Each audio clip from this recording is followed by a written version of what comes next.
Welcome to our channel. నమస్కారం. కూటమి ప్రభుత్వం ఏర్పడిన తర్వాత ముఖ్యమంత్రిగా నారా చంద్రబాబు నాయుడు గారు ప్రమాణ స్వీకారం చేసిన తర్వాత ఈ 2 సంవత్సరాల కాలంలో చేసిన అభివృద్ధి కార్యక్రమాలు, ఇస్తున్న సంక్షేమ కార్యక్రమాల గురించి ప్రజలకు తెలియాలన్న ఉద్దేశంతో ఇంటింటికి తెలుగుదేశం 2 ఏళ్ల నమ్మకం అంటూ ప్రోగ్రాం తీసుకుని ఇప్పటికీ ఈ వారం రోజులు 7 రోజులకి సుమారుగా 20 లక్షల ఇళ్లకి ఇన్ఛార్జి మంత్రులు, ఎమ్మెల్యేలు, ఎంపీలు, నాయకులు, కార్యకర్తలు ప్రతి ఇంటికి వెళ్ళి చేసిన అభివృద్ధిని, సంక్షేమాన్ని వివరిస్తున్నారు. గతంలో కూడా జగన్మోహన్ రెడ్డి ముఖ్యమంత్రిగా ఉన్నప్పుడు 2022లో గడప గడపకు మన ప్రభుత్వం అంటూ స్టిక్కర్లు వేసుకుని తిరిగిన పరిస్థితి మనం చూసాం. ఆనాడు ఏ గడపకు వెళ్ళినా ప్రజలు తిరగబడి జగన్ రెడ్డి పార్టీని తరిమేసిన సంగతి మనకు తెలిసిందే. ఇవాళ కూటమి ప్రభుత్వం 20 లక్షల గృహాలకి వెళ్ళినా, ప్రచారం చేస్తున్నా ఎక్కడా వ్యతిరేకత లేని పరిస్థితి. ఈ పరిస్థితిలో కూడా జగన్మోహన్ రెడ్డి, వైఎస్ఆర్ కాంగ్రెస్ పార్టీ నాయకులు తెలుగుదేశం పార్టీ సూపర్ 6 అమలు చేయడం లేదని, ప్రజలు తిరగబడుతున్నారంటూ చేస్తున్న ప్రచారాన్ని తిప్పికొట్టినట్టు ఇంటింటికి తెలుగుదేశం 2 ఏళ్ల నమ్మకం ప్రోగ్రాం అద్భుతంగా సాగుతూ ఉంది. ఆనాడు ఏం జరిగింది, నేడు ఎలా సాగుతూ ఉంది తెలుసుకునే ప్రయత్నం చేద్దాం. విశ్లేషణ మనతో ఉన్నారు రాజకీయ విశ్లేషకులు డాక్టర్ గడ్డిపాటి శ్యాంప్రసాద్ గారు. వారిని మనం విశేషాలు తెలుసుకుందాం. నమస్తే. నమస్తే అండి.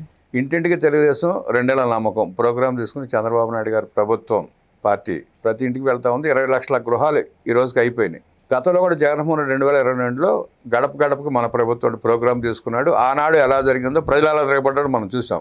సూపర్ 6 హామీలు అమలు చేయడం లేదంటే ఇవాళ విషప్రచారం చేస్తున్నాడు. అయినా కూటమి ప్రభుత్వం, తెలుగుదేశం పార్టీ ఇంటింటికి వెళ్ళినా ప్రజలు అక్కడ ప్రశ్నించిన పరిస్థితి, పైగా ప్రశంసిస్తున్న పరిస్థితి. ఆనాడు ఈనాడు ఎలా చూస్తారు, అట్లా విశ్లేషిస్తారు? చక్కటి క్వశ్చన్ అడిగారండి. చాలా చక్కగా కంపేర్ చేయొచ్చు. ఎందుకంటే 2 సంవత్సరాల కూటమి పాలన చాలా అద్భుతంగా జరిగింది. సంక్షేమము, అభివృద్ధి 2 చక్కగా బ్రహ్మాండం చేశారు. అతి తక్కువ సమయంలో సంక్షేమం అయితే సూపర్ 6, అభివృద్ధి అయితే 20 లక్షల ఉద్యోగాలు టార్గెట్ అన్నమాట. ఈ రెండింటిని అద్భుతంగా చేశారు. ఇది ప్రజల దగ్గర తీసుకెళ్ళటం అనేది పార్టీ యొక్క బాధ్యత. ఎందుకంటే ప్రజలందరికీ తెలియాల్సిన బాధ్యత ఉందన్నమాట. ప్రతి ఒక్క విషయం ప్రజలకు అందుతున్నాయా లేవా, సంక్షేమం ఫస్ట్ తీసుకుందామండి. ఫస్ట్ సంక్షేమం తీసుకుంటే ప్రజలకి వీళ్ళు ఇచ్చే సూపర్ 6 అన్నీ అందుతున్నాయా లేవా అనేది ఇంటింటికి వెళ్తే కానీ తెలియదు. తెలుగుదేశం పార్టీ కార్యకర్తలు కానీ, ఎమ్మెల్యేలు కానీ, మినిస్టర్స్ కానీ, ఎంపీలు కానీ, అందరూ ప్రతి ఇంటికి వెళ్తున్నారు. మీరు చెప్పినట్టుగా దగ్గర 20 లక్షల ఫ్యామిలీస్కి వెళ్ళారని చెప్తున్నారు. ఎక్కడ వాళ్ళకి వ్యతిరేకత రాలా. ఎందుకంటే అద్భుతంగా వృద్ధాప్య పెన్షన్ ఇస్తున్నారు. 4,000 రూపాయల వృద్ధాప్య పెన్షన్. తర్వాత తల్లికి వందనం, ఎంతమంది పిల్లలు ఉంటే అంతమందికి ఇస్తున్నారు. గ్యాస్ సిలిండర్లు 3 ఇస్తున్నారు. అట్లాగే డిఎస్సి ఎగ్జామ్ పెట్టి 16,000 మందికి ఉద్యోగాలు ఇచ్చారు. అట్లాగే అన్నదాత సుఖీభవ 20,000 రూపాయలు ఇస్తున్నారు. అట్లాగే అన్న క్యాంటీన్ ఓపెన్ చేసి పోలీస్ డిపార్ట్మెంట్లో కూడా 5,750 పోస్టులు కూడా ఇచ్చారు ఫస్ట్ మొదటి సంవత్సరం. అవును, అంటే అది సూపర్ 6లో లేదు. ఉద్యోగ కల్పన అనమాట. అది మళ్ళీ 20 లక్షల ఉద్యోగాలు ప్రామిస్ చేశారు. దాంట్లో మరి 20 లక్షల ఉద్యోగాలు రావాలంటే ఎంత కష్టపడాలి. 2 సంవత్సరాల్లోనే 23 లక్షల కోట్ల రూపాయల ఇన్వెస్ట్మెంట్స్కి ప్రపోజల్స్ వచ్చినాయి అనమాట. SIPBలో 13 lakhs crores ఆఫ్ ఇన్వెస్ట్మెంట్స్ దాన్ని ఆమోదించారు. క్యాబినెట్లో కూడా ఆమోదించారు. ఇలా సంక్షేమం, అభివృద్ధి 2 అద్భుతంగా చేసుకుంటూ వెళ్తున్నారు. దాంట్లో మనం చెప్పేసుకున్నాం ఇప్పుడు సంక్షేమం గురించి. వృద్ధాప్య పెన్షను, తల్లికి వందనము, 3 సిలిండర్లు, అన్నదాత సుఖీభవ, అన్న క్యాంటీన్లు, డిఎస్సి, తర్వాత 20 లక్షల ఉద్యోగాలు.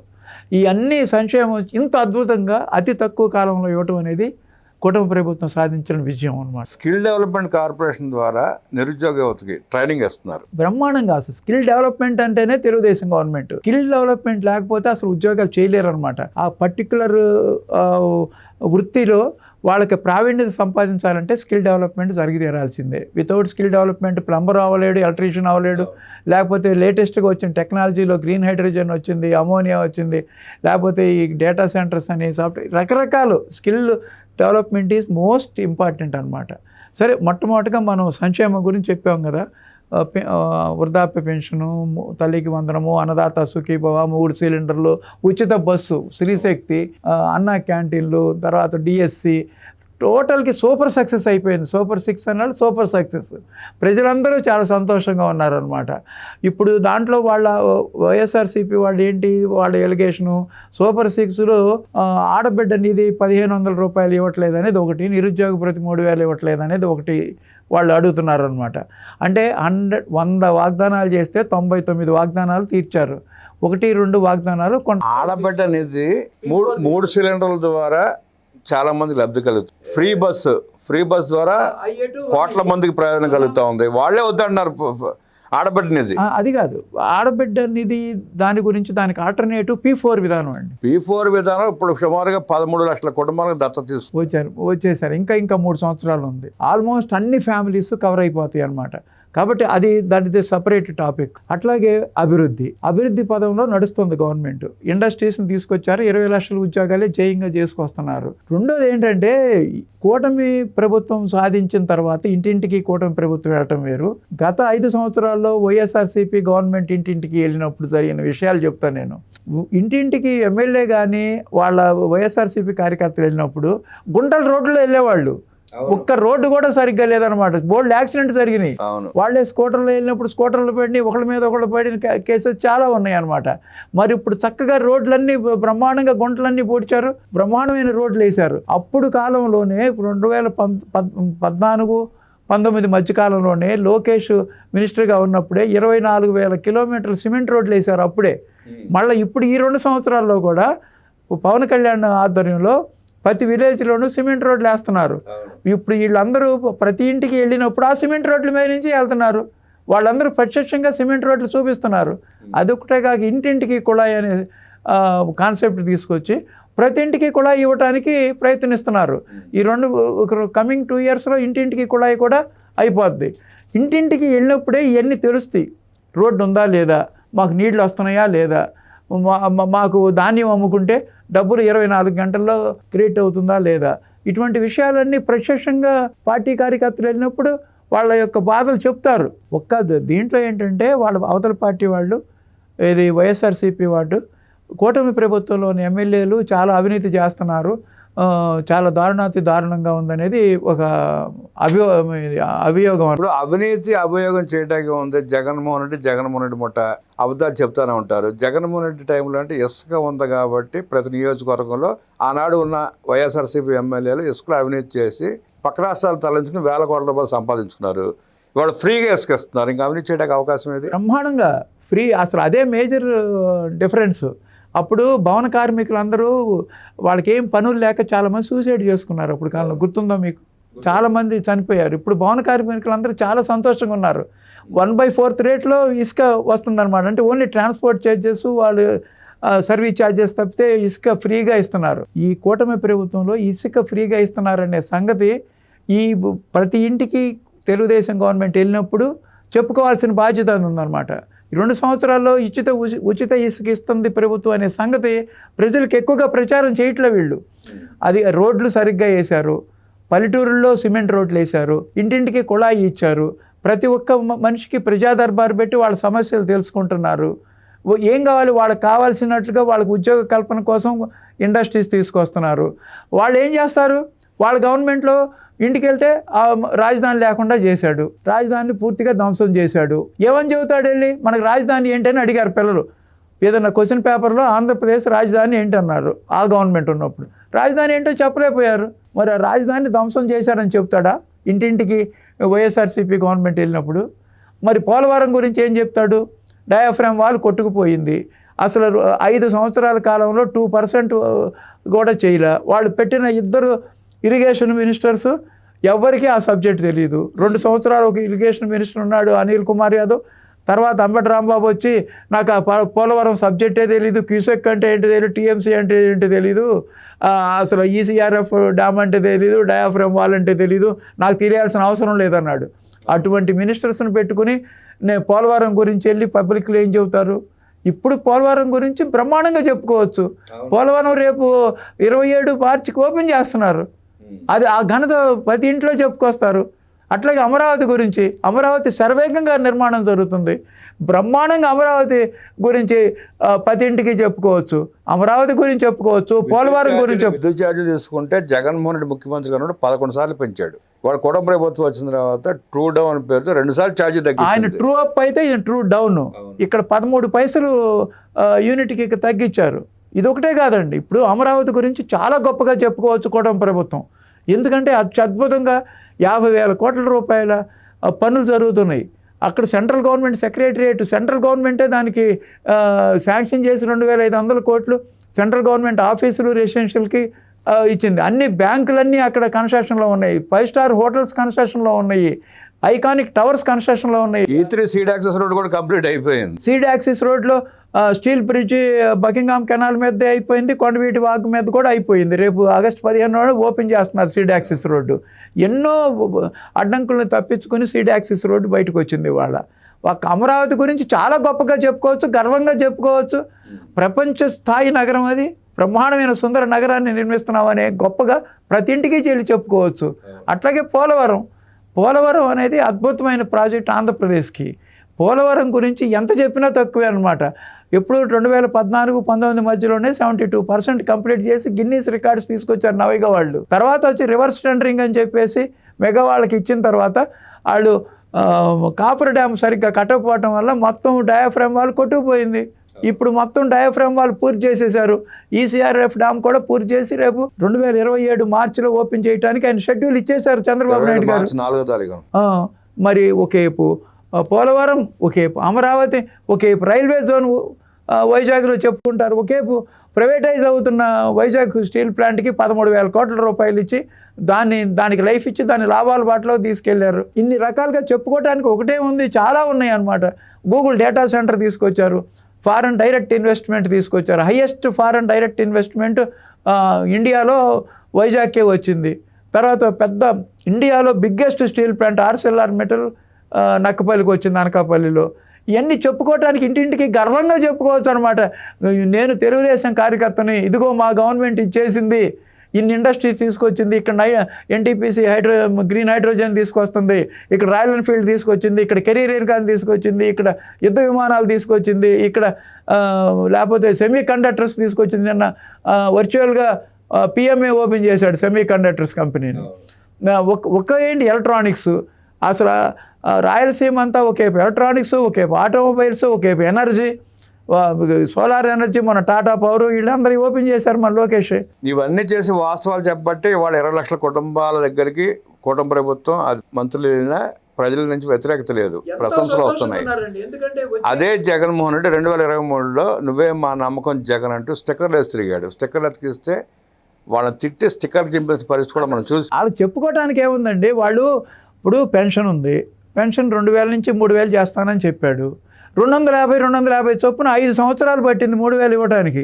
అతను చేసిన క్రెడిట్లో కూడా అమ్మఒడి అనేది ఒక కాన్సెప్ట్ బాగా చేశాడు, కానీ అది కూడా అందరికి ఇస్తానని చెప్పి ఒక్కడికే ఇచ్చాడు. అది రైతు భరోసా అని చెప్పి 13,000 ఇచ్చారు. ఇది ప్రామిస్ చేసింది ఎక్కువ, ఇచ్చింది తక్కువ. అసలు సిలిండర్లు లేవు అసలు మేజర్ మోస్ట్ దరిద్రం ఏంటంటే అన్నా క్యాంటీన్ మూసేశాడండి. 5 రూపాయలకే అందరికీ భోజన సదుపాయం ఏర్పాటు చేసిన గొప్పతనం. అన్నదానం అనేది అన్నిటికంటే చాలా పవిత్రమైనది. అంటే పేదవాడికి అన్నం పెడతాం జగన్ రెడ్డి ఎప్పుడు ఇష్టం ఉండదు, దాన్ని అట్లా చూసి అసలు అన్న క్యాంటీన్లు తీసేసేటివి ఏంటండి, అన్న క్యాంటీన్లు తీసేసాడు ఒకేపు. అసలు ఉద్యోగం డిఎస్సి, అసలు ఒక్క ఉద్యోగం ఇవ్వాలి. డిఎస్సి అనేది నేను జాబ్ క్యాలెండరే వేయలే. మరి దానికి దీనికి నేను ఇప్పుడు ఇన్ని డిఫరెన్స్లు చెబుతున్నా. ఇంటింటికి వెళ్ళి ఆయన ఏం చెప్పుకొస్తాడు? అమరావతి నాశనం చేశానని చెబుతాడా? రాజధాని నేను రాష్ట్రంగా చేశానని చెబుతాడా? ఇంటింటికి మీ జగన్ అని స్టిక్కర్ వేసిన రోజు నాటికి కల్తీ మద్యం తాగిచ్చి సుమారుగా 28,000 మందిని చంపాడు. ఆ సబ్జెక్ట్కి వస్తున్నా నేను. లిక్కర్ కేసులో జస్ట్ ముడుపుల కేసే ఇది 3,500 కోర్సు. లిక్కర్ కేసు నడుస్తుంది కదా, అది లిక్కర్ కేసులో డబ్బులు 3,500 కోట్లు ఎట్టాగొట్ట రికవర్ చేయొచ్చు. ఏది జగన్మోహన్ రెడ్డి దగ్గర చేయొచ్చు, లేకపోతే ఆ స్కామ్లు ఎవరుంటే వాళ్ళ దగ్గర రికవర్ చేయొచ్చు. కానీ 30,000 మంది చనిపోయిన ప్రాణాలను రికవర్ చేయగలరా? తను ముఖ్యమంత్రిగా దిగిపోయినట్టుగా 33,000 మంది చనిపోయారు. తర్వాత మరి లక్షలాది మంది అనారోగ్యం పాలయ్యారు. అది ఎంత పాపము. ఇప్పుడు తెలుగుదేశం గవర్నమెంట్ అంటే కూటమి ప్రభుత్వం రాగానే మద్యం పాలసీ మార్చేసింది. అన్ని బ్రాండుల్ని, ఇండియాలో ఉన్న అన్ని బ్రాండుల్ని అలౌ చేసింది. చాలా అందరూ ఇప్పుడు 2.0 నేను గవర్నమెంట్ వస్తుంది అంటున్నాడు కదా. ఆయన రాకుండా ఉండటానికి ఎవరైతే మద్యం సేవిస్తారో వాళ్ళు ఎవ్వరు వైఎస్ఆర్సీపీ గవర్నమెంట్కి ఓటు వేయరు అనమాట. మేజర్గా వైఎస్ఆర్సీపీ గవర్నమెంట్ మళ్ళీ ఎప్పటికీ ఆంధ్రప్రదేశ్ రాకుండా ఉండటానికి ఉద్యోగస్తులు, 2 మద్యం తాగేవాళ్ళు, ఈ 2 మేజర్ అనమాట. ఉద్యోగస్తుల్ని ఎంత వేధించుతున్నారో 5 సంవత్సరాలు మన అందరం చూసాం. వాళ్ళకి ఎప్పుడు 1వ తారీఖు శాలరీ అనేది ఎప్పుడు వేయలే. శాలరీ వేస్తే చాలు బాబో అనే స్థితికి తీసుకొచ్చాడు వాళ్ళని. ఇప్పుడు ఉద్యోగస్తులు ఎంత సంతోషంగా ఉన్నారు. వాళ్ళకి ఏం కావాలన్నా అది అన్నీ తీసుకొచ్చి వాళ్ళు అడిగిన కోరికలన్నీ తీరుస్తున్నారు, గ్రాడ్యువల్గా తీసుకుంటూ వస్తున్నారు. ఇన్ని రకాలుగా ప్రక్షాళన చేసుకున్నాడు. పూర్తిగా ధ్వంసమైన రాష్ట్రాన్ని అనుభవజ్ఞుడు, దార్శనికుడు, ఆయన సమర్థుడు అయిన నాయకుడు చంద్రబాబు నాయుడు గారు ఉన్నారు కాబట్టి మన రాష్ట్రం ఈ పరిస్థితిలో ఉందన్నమాట. అదే జగన్మోహన్ రెడ్డి ఉన్నప్పుడు అసలు అభివృద్ధే లేదు, ఉన్న కంపెనీలన్నీ పోగొట్టాడు, ఒక్క కంపెనీ లేదు. ఉన్న అమర్ రాజా లాంటి బ్రహ్మాండమైన కంపెనీ 10,000 crores ఎక్స్పాన్షన్ ఉంటే మీరు దండం పెడతారు, మీరు వెళ్ళిపోండి అన్నారు వాళ్ళు. అంత బ్రహ్మాండమైన కంపెనీలు పోగొట్టుకున్నారు అనమాట. ఇవాళ వచ్చి అన్ని కంపెనీలు ఇక్కడ చేస్తుంటే నేనే చేశాను ఈ కంపెనీ, నేను తెచ్చిపెట్టానంట మొదలుపెట్టాడు అనమాట. ఇన్ని డిఫరెన్స్లు ఉన్నాయి. సంక్షేమంలో బోల్డ్ తేడాలు ఉన్నాయి. అభివృద్ధి అసలు లేనే లేదు. అమరావతి పోలవరమే చాలన్నమాట. రివర్స్ టెండరింగ్ అని చెప్పి పోలవరాన్ని సర్వనాశనం చేశాడు, అమరావతిని ధ్వంసం చేసి రాజధాని లేని రాష్ట్రంగా చేశాడు. ఇప్పుడు ఇవన్నీ చెప్పుకుంటున్నారు. మేము అమరావతి బ్రహ్మాండంగా ఏకైక రాజధానిగా మేము అనుకున్నాము, దాన్ని అట్లాగే అభివృద్ధి చేస్తున్నాము, అభివృద్ధి చూపిస్తాము. రేపు 2028లో దాన్ని ఫస్ట్ స్టేజ్ ఓపెన్ చేస్తున్నారు అమరావతిని. 27 మార్చికి పోలవరం ఓపెన్ చేస్తున్నారు. రైల్వే జోన్ ఓపెన్ చేశారు. రైల్వే జోన్కి స్థలం కూడా ఇవ్వకుండా నాశనం చేశాడు. అలాగే మరి స్టీల్ ఫ్యాక్టరీ సర్వైవ్ చేశారు. ఒక్కటి కాదు, ఇంకా చెప్పుకుంటూ పోతే చాలా ఉన్నాయి అన్నమాట. ఇన్ని డిఫరెన్స్లు ఉన్నాయి. అసలు రోడ్డు అనేదే లేదు కదా అప్పుడు. ఎవరన్నా పల్లెటూరులో వాళ్ళు ఎవరన్నా చెప్పాలంటే రోడ్డు మీద నడవడానికి కూడా ఖాళీ లేని గుంటలు రోడ్లు పడిపోయినాయి కదా. నా కారుకే స్టీరింగ్ రాడ్ ఊడిపోయింది. దారుణాతి దారుణంగా రోడ్లు ఉన్నాయి అప్పుడు పరిస్థితి. రోడ్లు, ఇన్ఫ్రాస్ట్రక్చరు, ఇప్పుడు వాటర్, డ్రింకింగ్ వాటర్ ప్రతి ఇంటికి కూడా ఇవ్వబోతున్నారు. అది చాలా అత్యద్భుతమైన విషయం కదా. ఇసుక ఫ్రీ, లిక్కర్ ఒక స్ట్రీమ్ లైన్ చేసుకొచ్చారు. ఎక్కడ ప్రజలకి ఏ అవసరం వస్తే ఆ అవసరాన్ని ఇమీడియట్గా ప్రజా దర్బార్లు పెట్టి తీరుస్తున్నారు. డైరెక్ట్గా ముఖ్యమంత్రి గారే పెన్షన్లకి ప్రతి నెల ఇంటికి వెళ్ళి ఇచ్చి వాళ్ళ సాధక బాధకాలు తెలుసుకుంటున్నారు. ఇప్పటికి వరకు లోకేష్ దగ్గర 100 ప్రజా దర్బార్లు కండక్ట్ చేశాడు. ఆయన ఒక ఆదర్శ నియోజకవర్గంగా ఆయన మంగళగిరిని తీర్చిదిద్దారు. విద్యా వ్యవస్థను సమూలంగా ప్రక్షాళన చేశారు. ఇట్లా చెప్పుకుంటా పోతే ఆడు చెప్పుకోవడానికి ఏమీ లేవు. ఈ చెప్పుకోవడానికి గంటలు, ఒక్కొక్క ఇంట్లో గంట పట్టుద్ది చెప్పాలంటే ఇవన్నీ. అందుకని ఒక వీధిలో అందరినీ ఒకసారి పోజేసి ఇదిగో ఇన్ని కార్యక్రమాలు చేసాం, మీరు ఇదిగో మీ ఊరు అనకాపల్లి వచ్చాము, అనకాపల్లి వస్తే NTPC, Pudi medical NTPC, green hydrogen నక్కపల్లిలోనేమో, ఆర్సెల్ఆర్మెంట్లో నక్కపల్లిలోనే, రాంపల్లిలోనేమో బల్క్ డ్రగ్ పార్కు. ఒకటేంటి అసలు చెప్పుకోవడానికి వీళ్ళేనని ఉన్నాయి. మరి వైజాగ్ చూస్తుంటే ఐటీ నగరంగా తయారు చేస్తున్నారు. TCS, Cognizant, Infosys, Rushikonda hill మొత్తం హిల్ 1, హిల్ 2, హిల్ 3 అంతా సాఫ్ట్వేర్ కంపెనీలు మయమైపోయింది. అట్లాగే గూగుల్ డేటా సెంటరు, మొన్న రిలయన్స్ డేటా సెంటరు, మళ్ళీ ఇవాళ నిన్న ఏదో ఇంకో డేటా సెంటర్ వచ్చింది. ఇవన్నీ ఎందుకు వైజాగ్లో వస్తున్నాయి అంటే భోగాపురం ఎయిర్పోర్ట్ వచ్చింది. భోగాపురం ఎయిర్పోర్ట్ గురించి చెప్పుకుంటున్నాం మనం, గ్యారంటీగా చెప్పుకుని తీరాలి. 2 సంవత్సరాల్లో పూర్తి చేసిన అత్యద్భుతమైన భోగాపురం ఎయిర్పోర్ట్ అనమాట. అది కూడా నేనే చేశానంటే మొదలుపెట్టారు వాళ్ళు. ఇన్ని రకాలుగా వాళ్ళు చెప్పుకోవటానికి ఏమీ లేదు. అసలు ఇంటింటికి వెళ్ళి ఏం చెప్తారండి వాళ్ళు? ఏం చెప్పారు? మేము రోడ్డు వేయలేదని చెప్తారా? మంచినీళ్ళు ఇవ్వలేదని చెబుతారా? మొదటి రోజే పారిపోయారు వాళ్ళు. అన్నా క్యాంటీన్ మూసేశానని చెబుతాడా? అన్నా క్యాంటీన్ మూసేయటం అంత దౌర్భాగ్యం ఆ పార్టీ చేసిన మహాపాపంలో ఒకటనమాట. అది కాక అన్ని అరాచకాలు, ఎక్కడ చూసిన అరాచకాలే ఈ 2 సంవత్సరాలు కంటిన్యూ అవుతున్నాయి. ఇప్పుడు చూశారు కదా, ఒకేపు సిటిదిల అప్పర్రాజు కేసు, ఒకేపు తమ్మినేని సీతారాం కేసు, ఒకేపు జోగి రమేష్ కేసు, ఒకేపు విరూపాక్ష కేసు, ఒకేపు అతను ఎంపీ వాళ్ళ ఉరవకొండలో చేసిన అతని పేరేంటి, ఎంపీ గోరంట్ల మాధవ్. ఇన్ని రకాలుగా ఉన్నారనమాట. వీళ్ళ గురించి మనం ఇంకా చెప్పుకుంటే ఈ వీడియో లెంత్ గంటలు వెళ్ళిపోద్ది. జగన్మోహన్ రెడ్డి నాడు గడప గడపకు మన ప్రభుత్వం అంటూ తిరిగి మొదటి రోజే ఫెయిల్ అయ్యి ప్రజల చేత చివాటు తిని పారిపోతే, నేడు కూటమి ప్రభుత్వం, తెలుగుదేశం పార్టీ ఇంటింటికి తెలుగుదేశం 2 ఏళ్ల నమ్మకం అంటూ ప్రోగ్రాం తీసుకొని ఇప్పటికీ 20 లక్షల కుటుంబాలని పలకరించి వారికి సంక్షేమ అభివృద్ధి కార్యక్రమాలను వివరించి ప్రశంసలు అందుకుంది అంటూ విశ్లేషిస్తూ, జగన్ రెడ్డికి చంద్రబాబు నాయుడు గారి ప్రభుత్వానికి సంబంధమే లేదని, జగన్ రెడ్డి అరాచకవాది అయితే చంద్రబాబు నాయుడు అభివృద్ధివాది అంటూ విశ్లేషించిన శ్యాంప్రసాద్ గారి ధన్యవాదాలు తెలియజేస్తూ నమస్కారం.